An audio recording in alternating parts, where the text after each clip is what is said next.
बंदी छोड़ सतगुरु रामपाल जी भगवान की जय हो। परमपिता परमेश्वर, सारी सृष्टि के रचनहार, कुल मालिक, असंख्य ब्रह्मांडों के रचयिता, परम पुरुष, संत शिरोमणि, जगत गुरु तत्वदर्शी संत रामपाल जी भगवान के चरण कमल में मुझ पवन दास का कोटि कोटि दंडवत प्रणाम। आप सभी भाई बहनों को सत्साई।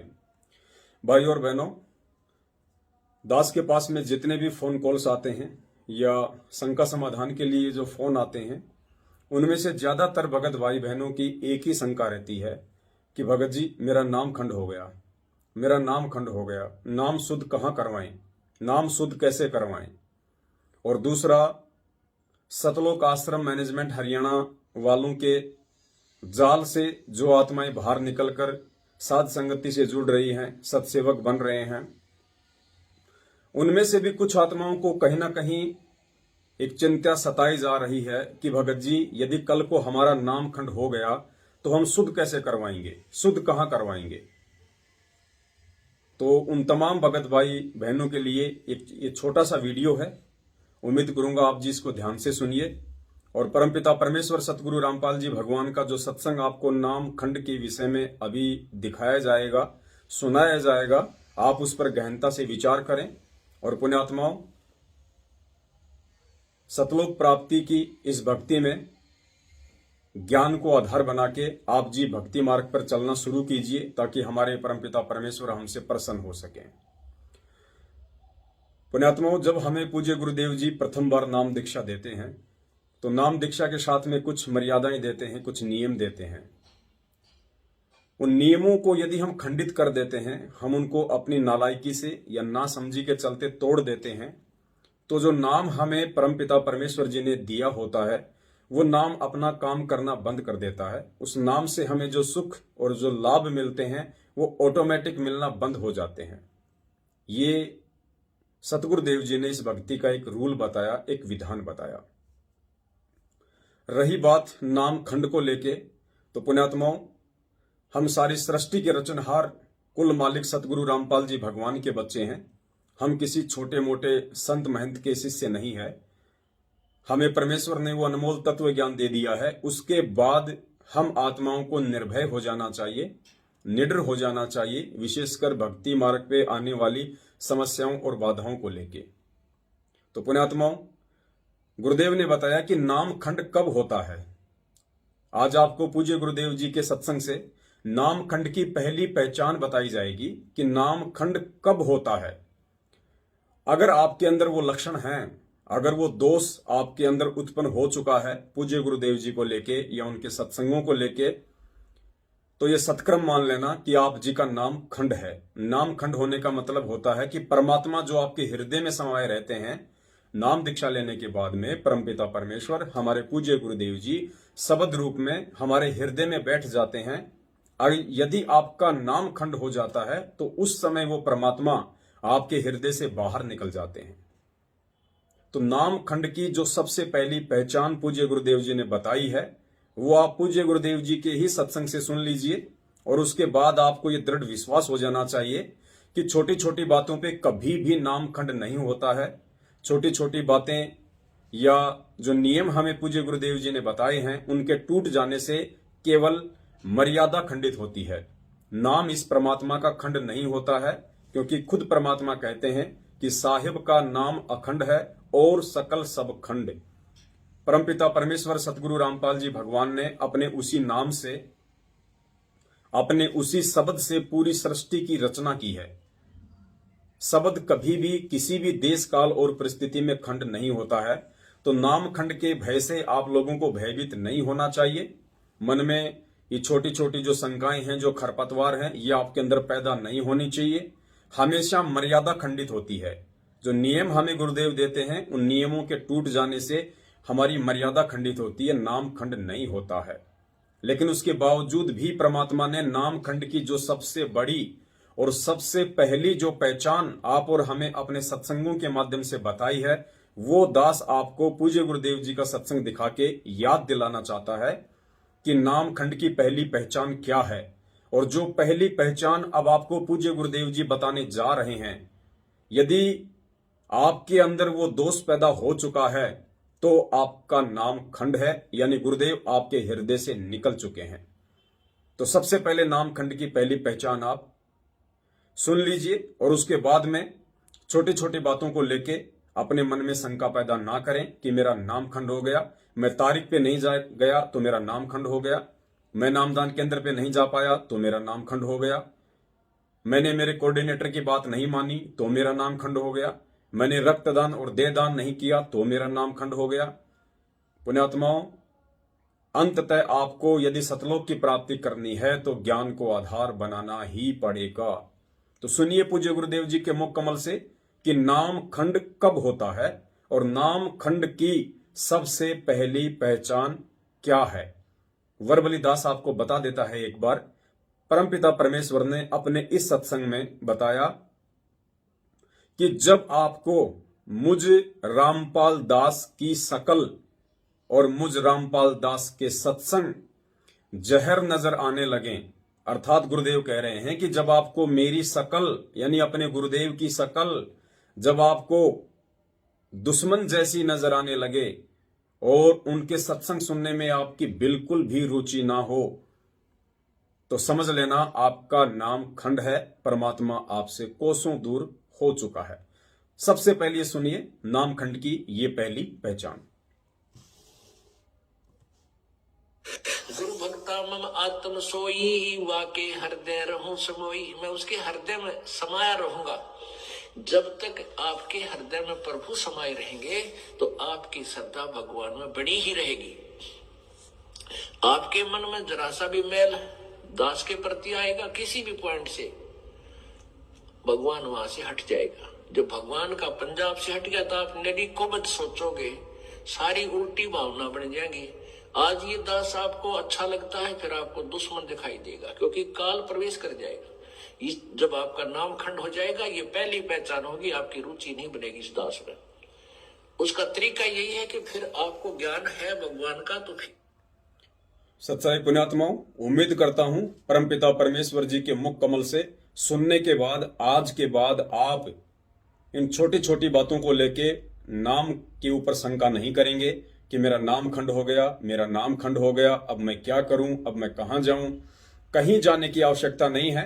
आगे अब आपको परमपिता परमेश्वर जी स्वयं ही बताएंगे कि यदि नाम खंड हो जाता है आपका, यदि ऐसी स्थिति आपके साथ पैदा हो चुकी है, किसी भी कारण से आप अपने गुरुदेव से दूर हो चुके हैं, आपके मन में किसी ने अपने पूज्य गुरुदेव जी के प्रति कोई गलत विचार पैदा कर दिए, गलत भावनाएं पैदा कर दी और आपने सत्संग सुनना छोड़ दिए या सत्संगों में आपकी रुचि नहीं बनती है और गुरुदेव आपको दुश्मन जैसे नजर आने लगे हैं, और यदि फिर भी आप पूज्य गुरुदेव जी की भक्ति करना चाहते हैं तो परमात्मा ने उसका फिर एक तरीका बताया कि वो नाम आपका कैसे शुद्ध होगा। वो नाम इन फर्जी नामदान केंद्रों पे जाने से शुद्ध नहीं होगा जो गुरुदेव के जेल जाने के बाद सतलोक आश्रम मैनेजमेंट हरियाणा वालों ने अपने धार्मिक धंधे के विस्तार के लिए खोल रखे हैं। उसके लिए पूज्य गुरुदेव जी क्या बता रहे हैं, दास आपको वर्बली बता देता है, फिर आपको परमात्मा का सत्संग सुनाएंगे। आगे इस वीडियो में परमात्मा बता रहे हैं कि यदि ऐसी स्थिति आपके साथ उत्पन्न हो चुकी है, आपका नाम खंड हो चुका है, तो आप पुनः अपने गुरुदेव के समक्ष जाइए। यानी अगर गुरुदेव आश्रम में हैं तो आप अपने गुरुदेव के पास जाइए, अपने गुरुदेव के चरणों में दंडवत करके बारंबार उनसे विनती कीजिए, अपनी गलती की क्षमा याचना कीजिए। उसके बाद परमात्मा दयालु हैं, वो आपका कनेक्शन फिर से जोड़ देते हैं। कहने का मतलब है पुण्यात्माओं, यदि नाम खंड हो जाता है ऐसी स्थिति में, उसके बाद नाम शुद्ध तभी होगा जब आप गुरुजी के सामने जाके विनती करेंगे। अर्थात आज सतलोक आश्रम मैनेजमेंट हरियाणा वालों ने जो फर्जी नाम दीक्षा केंद्र खोल रखे हैं और जो बात बात पे आपका नाम खंड करवा देते हैं, फिर आप लोगों का नाम शुद्धिकरण करवाते हैं, पुण्यात्माओं वो नाम शुद्धिकरण का तरीका नहीं है। नाम शुद्धिकरण का सही तरीका पूज्य गुरुदेव जी अब आपको बताएंगे कि यदि आपका नाम खंड हो गया है तो अपने गुरुदेव के समक्ष जाइए और गुरुदेव से विनती कीजिए। यानी गुरुदेव से मिलने के बाद और गुरुदेव से प्रार्थना करने के बाद फिर आपने नाम शुद्ध करवाना है और वही नाम शुद्ध माना जाएगा। और पुण्यात्माओं, आज हमारे पूज्य गुरुदेव जी, क्योंकि दास आज वीडियो 2021 में बना रहा है, पूज्य गुरुदेव जी आज हिसार जेल में हैं। ऐसी स्थिति में आपने क्या करना है, क्योंकि आप जेल नहीं जा पाएंगे, तो ऐसी स्थिति में पुण्यात्माओं ये सत्य भक्ति है। हमारे पूज्य गुरुदेव अंतर्यामी है। हम रोज संध्या आरती पढ़ते हैं कि अंतर्यामी एक आप आत्म के आधार, जो तुम छोड़ो हाथ तो मोहि कौन उतारे पार। हम अपने पूज्य गुरुदेव जी को अंतर्यामी कहते हैं। और अंतर्यामी वो होता है जो हमारे घट के अंदर तक की बात को जानता है। चीटी पायल बाजे पैर, साहिब सुनता है सब लहर। परमात्मा चीटी के पैर के पायल की आवाज भी सुन लेता है, जो आप और हम कान लगाकर ध्यान से सुन भी नहीं सकते। वो अरबों खरबों कोसों दूर बैठा परमेश्वर सुन लेता है, उसी को अंतर्यामी कहते हैं।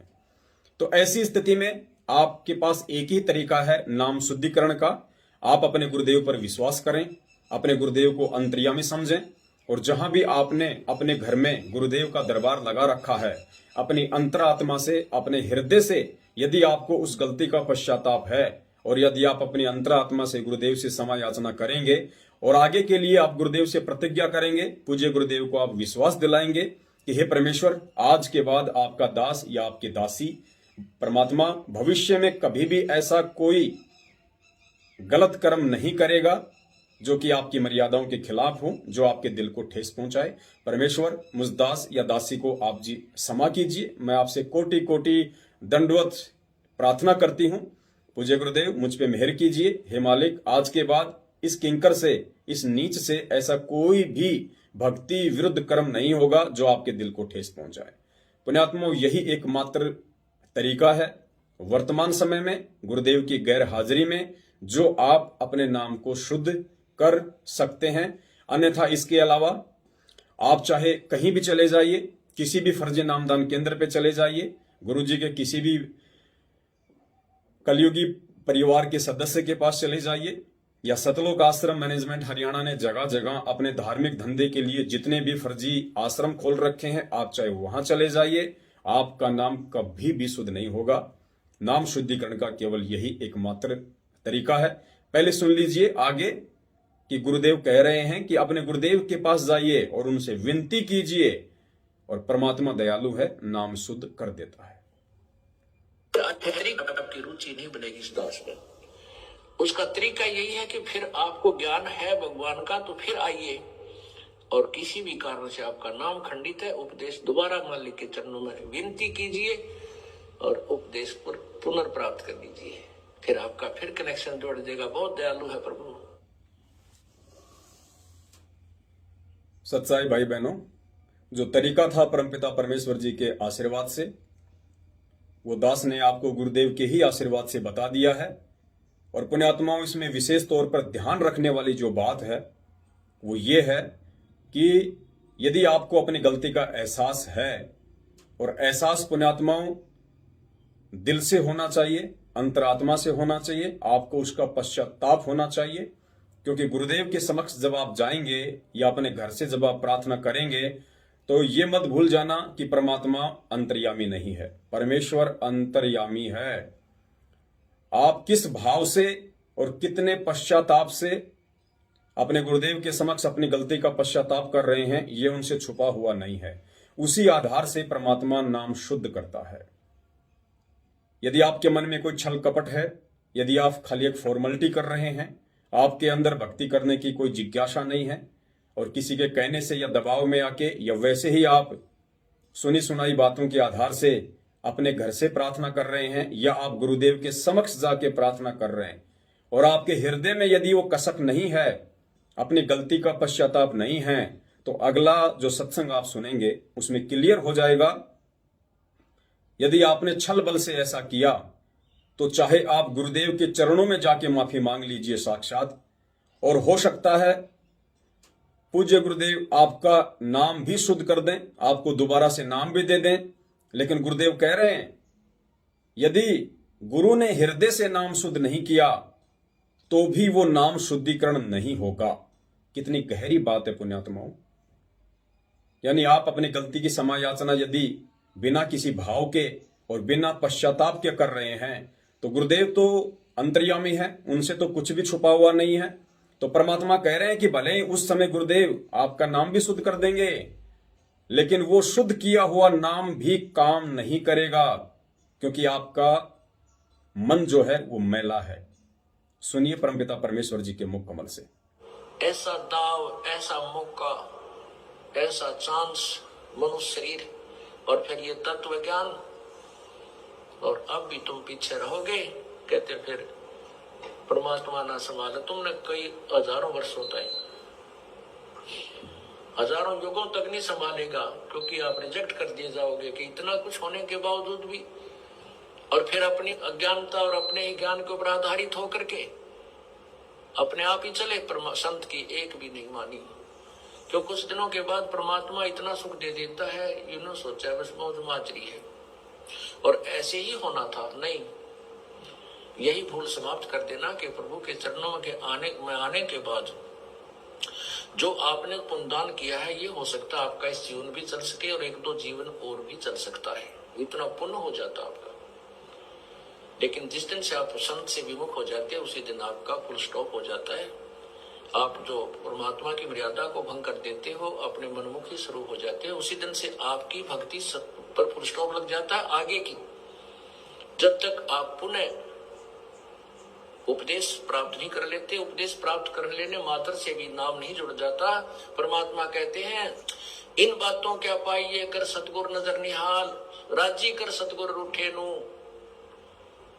ठीक है, कोई भक्त है, पहले लगा हुआ है, फिर उसने बीच में बकवाद कर दी, दोबारा भी चौथा भी नाम ले जाता है। जब तक इस दास हृदय से उसको उपदेश नहीं देता, तब तक उसका पुनर्नाम सब नहीं जुड़ पाएगा। ये मेरे बस की बात नहीं, ये परमात्मा की ही प्रेरणा अंदर से होती है। नाम अवश्य दे दिया जाता है, क्योंकि हमारा स्वभाव है कि हो सकता है ये बालक फिर सुधर जाए, बच्चा भगवान का। तो इसलिए कहते हैं, राजी कर सतगुरु रूठे नु, यानी अपने सतगुरु, मान लो आपसे गलती हो जाती है, सतगुरु क्यों रुष्ट होते हैं?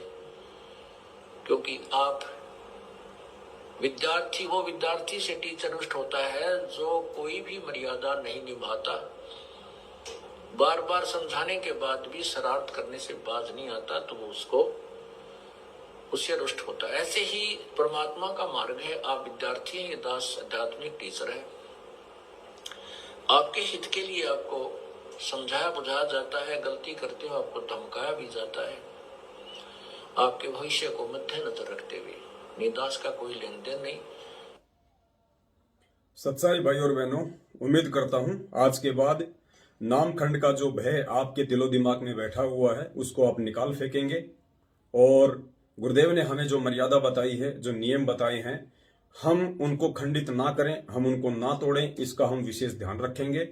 और यदि किसी कारण से कोई मर्यादा टूट जाती है, कोई मर्यादा खंडित हो भी जाती है, तो सबसे बड़ा जो तरीका है, आज वर्तमान में पूज्य गुरुदेव जी के हिसार जेल में रहते सहते आप गुरुदेव को अंतर्यामी समझें, अपने गुरुदेव को आप जी परमेश्वर समझें, और अपने घर से ही, अपने हृदय से पूज्य गुरुदेव जी को दंडवत करके अपनी उन तमाम जाने अनजाने की गलतियों के लिए क्षमा याचना करें, हृदय से करें। गुरुदेव दयालु हैं, परमेश्वर आपके भाव को देखते हुए, आपके पश्चाताप को देखते हुए उसी आधार से आपका नाम शुद्ध करते हैं, और आगे हम उसी श्रद्धा, लगन और भाव से अपने भक्ति में लगे रहें। सत्साहेब बंदी छोड़ सतगुरु रामपाल जी भगवान की जय हो। जिसके सिर पर कृपा गुरु की, वो दुख कैसे पाएगा। जिसके सिर पर कृपा गुरु की, वो दुख कैसे पाएगा। नाम गुरु जी का जप लेगा, नाम गुरु जी का जप लेगा, जीवन सफल बनाएगा। जिसके सिर पर